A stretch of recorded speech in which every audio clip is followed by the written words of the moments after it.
Good evening, everyone. All my AS Academy, Daily Economics. இந்த question பாருங்க. Monetary policy in an underdeveloped country plays an important role in increasing the growth rate by which among the following. அதாவது வளர்ச்சி அடையாத நாட்டில், அதான் அண்டர்டெவலப்டு country அப்படின்னு சொல்றாங்க. வளர்ச்சியே அடையாத நாட்டில் பணவியல் கொள்கை வளர்ச்சி விகிதத்தை அதிகரிப்பதில் இதன் வாயிலாக முக்கிய பங்கு வகிக்கிறது அப்படின்றது தான் கொஸ்டின். அப்போ கொஸ்டின்ல என்ன கேட்டிருக்காங்கன்னா, மானிட்டரி பாலிசின்னு சொல்றோம் இல்லையா, பணவியல் கொள்கை. இந்த பணவியல் கொள்கை ஒரு அண்டர் டெவலப்டு கண்ட்ரி, வளர்ச்சியை அடையாத நாட்டில் வளர்ச்சி விகிதத்தை, it means the growth rate இல்லையா, வளர்ச்சி விகிதத்தை அதிகரிக்கிறதுல என்ன ரோல் பிளே பண்ணுது அப்படின்றதுல அவங்க ஒரு சில பாயிண்ட்ஸ் கொடுத்துருக்காங்க. இந்த 3 பாயிண்ட் மூலமா அது என்ன ரோல் பிளே பண்ணுது அப்படின்றது தான் இங்க அவங்க என்ன சொல்றாங்க, கொஸ்டினா நம்மள விவாதிக்க சொல்றாங்க. ரைட். ஸோ இப்போ பார்ப்போம், மானிட்டரி பாலிசி மூலமா என்ன பண்ண முடியும்.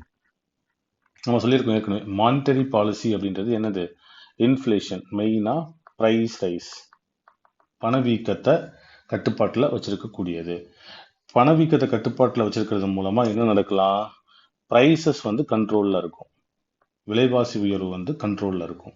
சரி, மானிட்டரி பாலிசி அது மூலமா இன்ஃப்ளேஷன், பணவீக்கத்தை கண்ட்ரோல்ல வச்சுக்கிறாங்க. அது மூலமா என்ன நடக்கும், விலைவாசி ஏற்றம் இறக்கம் அவங்களோட கண்ட்ரோல்ல இருக்கும் அப்படின்னு சொல்றாங்க. இதை யாரு பண்றாங்க அப்படின்னு வரும்போது, ஒவ்வொரு நாட்டோட சென்ட்ரல் பேங்க் அப்படின்னு சொல்லுவாங்க, ஒவ்வொரு நாட்டின் மத்திய வங்கி. ஸோ அப்போ இந்தியாவுக்கு சென்ட்ரல் பேங்க் அப்படின்னா யாரு, it is the RBI, reserve bank of India தான் இந்தியாவோட சென்ட்ரல் பேங்க் அப்படின்னு சொல்லுவாங்க. அப்போ இந்த சென்ட்ரல் பேங்க் தான் மானிட்டரி பாலிசியை கண்ட்ரோல்ல வச்சுக்கிறாங்க. ஸோ இந்த மாதிரி கண்ட்ரோல்ல வச்சுக்கிறது மூலமா அது கண்டிப்பா எதுக்கு உதவி செய்யும், definitely it will help for growth rate. Right. So நம்ம வளர்ச்சி விகிதத்துக்கு அது பெரிய அளவில் ஹெல்ப் பண்ணும். ரைட். அப்போ மானிட்டரி பாலிசி மூலமா அண்டர் டெவலப்டு கண்ட்ரிஸ் இல்லையா, வளர்ச்சி விகிதத்தை அதிகரிக்கிறதுக்கு இந்த 3 விஷயங்கள் எந்த அளவுக்கு யூஸ்ஃபுல்லா இருக்கும் அப்படின்னு கேட்குறாங்க. இன்ஃப்ளூயன்சிங் காஸ்ட், இது வந்து மொழிபெயர்ப்பே தப்பு. இன்ஃப்ளூயன்சிங் த காஸ்ட் அப்படின்னு வரும்போது, காஸ்ட்னா என்னது, காஸ்ட் அப்படின்னு வரும்போது செலவு அப்படின்னு சொல்லுவாங்க. ஓகே, இன்ஃப்ளூயன்ஸ் அப்படின்னு வரும்போது என்னது, பாதிக்கிறது.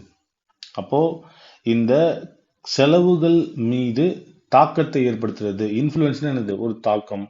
இப்ப யூடியூப் இன்ஃப்ளூயன்சர் அப்படின்னு சொல்றோம்ல, அந்த மாதிரி. ஸோ ஒரு காஸ்ட் செலவுகள் மீது பாதிப்பை ஏற்படுத்துறது, இல்லைன்னா செலவுகள் மீது தாக்கத்தை ஏற்படுத்துறது. அப்போ செலவுகளை ஒரு அதிகரித்தாலும் அது தாக்கம் தான், செலவுகளை குறைச்சாலும் என்னது, அது தாக்கம் தான். அப்போ இந்த செலவுகள் மீதான தாக்கம், இப்படிதான் அந்த மொழிபெயர்ப்பு இருந்திருக்கணும். அவங்க என்ன பண்ணிட்டாங்கன்னா, இன்ஃப்ளூயன்சிங் த காஸ்ட் அப்படின்னு போட்டுட்டு அதுக்கு செலவுகளை அதிகப்படுத்துவது அப்படின்னு மட்டும் போட்டாங்க. இந்த மொழிபெயர்ப்பு வந்து தப்பு. ரைட். அடுத்தது, அவைலபிலிட்டி ஆஃப் கிரெடிட்.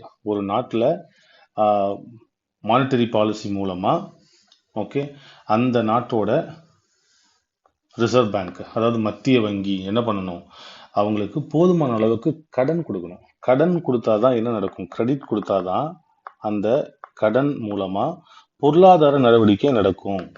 பொருளாதார நடவடிக்கை அப்படின்னா எக்கனாமிக் ஆக்டிவிட்டிஸ் நடக்கும். சே ஃபார் எக்ஸாம்பிள், ஒரு வங்கி இல்லையா, ஆர்பிஐ என்ன பண்ணுது, பேங்க் ரேட்டை இல்லைன்னா பேங்க்குக்கான இன்ட்ரெஸ்ட் ரேட்டை குறைக்கிறது மூலமா பேங்க் என்ன பண்ணுவாங்க, மக்களுக்கு கடன் கொடுக்கும்போது அந்த இன்ட்ரெஸ்ட் ரேட்டை குறைப்பாங்க. ரைட்.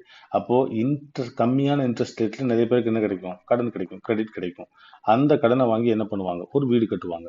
ஸோ வீடு கட்டுறப்ப அந்த வீட்டு வேலைக்கான தொழிலாளர்களுக்கு வேலை கிடைக்கும், அவங்களுக்கு சம்பளம் கிடைக்கும், அவங்களோட வாழ்வாதாரம் உயரும்.